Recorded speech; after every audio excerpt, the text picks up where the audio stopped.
खुलुमबाय आङो नोंथांमोननि निउस चेनेलनि गेजेरजों आङो जोंनि बे 46थि रंजालि बैसागु महनपुर आन्चलिक आं बिनि सायाव फंनैसो बुंनो आखायाव लादों। आं खोब गोजोननाय मोनदों दिनैनि बे समाव नोंथांमोनखौ लोगो मोननानै आरो रायजो राजानो दिनैनि बे मेसेजखौ होनो मोननानै आङो खोब गोजोननाय मोनदों। आंजों लोगोसे दंफायो नै दिनैनि बे जोंनि महनपुर आन्चलिक रंजालि बैसागुनि गाहाय नेहाथारि लावगा फंबाय दं आरो हारिमु लोगो नेहाथारि जोंहा अनसला बसुमतारी फंबाय दङ। आं बिनि गेजेरजोंनो महनपुर आन्चलिक रंजालि बैसागु आफादनि जिथुनाखि सोलिबोबाय थानाय गोदोनिफ्राय फैबाय थानाय दिनैसिम आरो इयुनाव मा जानो थांगासिनो दङ आं बेखौ लानानै फंनैसो गोसो गुदुं जानानै बुंनो सानदों। दा नोंथांमोननि सोंथि बायदियै जे महनपुर आन्चलिक रंजालि बैसागु आफादा दिनै 46थि बोसोर सफैबाय।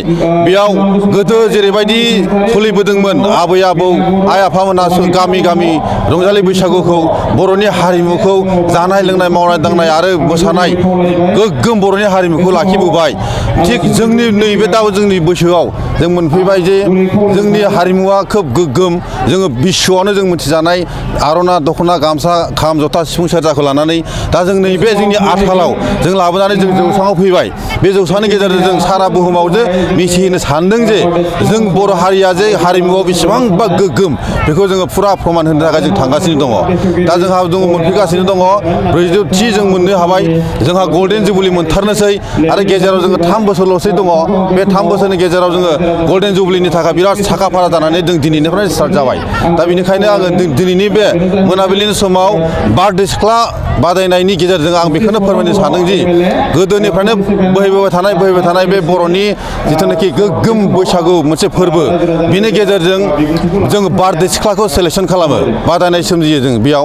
मानो होनबा बैसागुआ मोनसे बारदै सिख्ला बायदि बार अखाजों सारअन्थाइजों बुंफबनाय बेयाव जों बोथोरखौ गारनानै जोङो मोनसेबो खामानि मावनो हाया। बर' हारिया मिथिंगाजों थानानै रायजो जानाय मोनसे हारि। दा जोङो बेयाव जोङो बारदै सिख्लाखौ लानानै जोङो बिराद गोथौ सोमोन्दो दं जोंनि बर' हारिया। थारमाने आं थोंजोंनो बुंनो थाङोबा जे बायदेमलाय सिदेमलाय मोसानाय थिग बेबायदिनो जोंहा बार सारअन्थाइ अखाया फैनानै जोंनि मिथिंगाखौ सोलायहोफैयो। बिफांखौ बिलाइ गैयै गोरलै बिलाइखौ जोङो बै समाव मोननो हायो। बायदेमलाय सिदेमलाय जानानै बिफाङा देरनो बोलो मोनो आरो मिथिंगाखौ जों सोमखोर महर मोननो हायो। थिग बेबायदिनो जोंनि बर' समाजावबो जोंनि सुबुं समाजावबो जोङो गोदान खिलिनाय बैसागु बोथोराव थांनाय बारफ्राव जाय खामानिखौ जों मावनो हायाखैमोन बे बाराव जोङो गोदान मिजिं गोदान साननाय गोदान आसाखौ लानानै जोङो थांना थानायनि फुंखाखौ जों बिनि गेजेरजों मोननो हायो। बेनिखायनो बैसागुनि स्पेसियेल हिसाबै जोंहा बारदै सिख्लायानो जोङो बेखौ बुंनो हायो होननानै आं नोंथांमोननि सिगाङाव फोरमायनो हायो। बेखिनियानो जों जौस्रां बैसागुनि गेजेरजों गोबां गामि गफानि लाइमोनफोरा मोसानायनि मोनसे हुदा खालामनो हायो। नाथाय जोंनि गेजेराव बे फोरोंथाइफोर दं नामा बेखौ एसे फोरमाय। निस्सय आं सानो दिनैनि बे बादायलायनाय मुगायाव मोनफ्रोमबो बिथिङावनो जिखुनु आइटेमावनो बेयाव फोरोंथाइनि मोनसे मावबादा जों बेखौ नांगौ जायो। डेट मिन्स कचारनि गोनांथि जानानै फैदों।